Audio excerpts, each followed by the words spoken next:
Alam mo ba na ang mga taong malugod na tinanggap ang kanilang kamatayan ay may patron na nakalaan para sa kanila? Ito ay si San Jose, ang asawa ni Maria at ama ng ating Panginoong Hesukristo.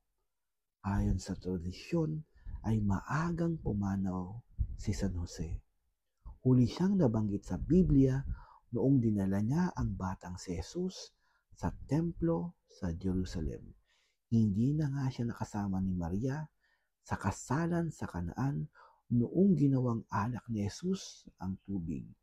Hindi na rin sa kanya binili ni Jesus ang kanyang ina, bagkus ito ay kanyang binilin kay Juan Bautista habang siya ay nakapako sa krus.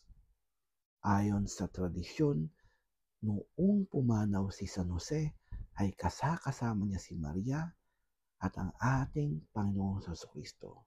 At sa kanyang huling hininga ay dinalaw pa siya ni Archangel Michael at Gabriel.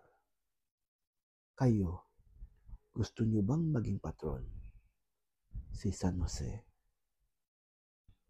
Brother Paul po.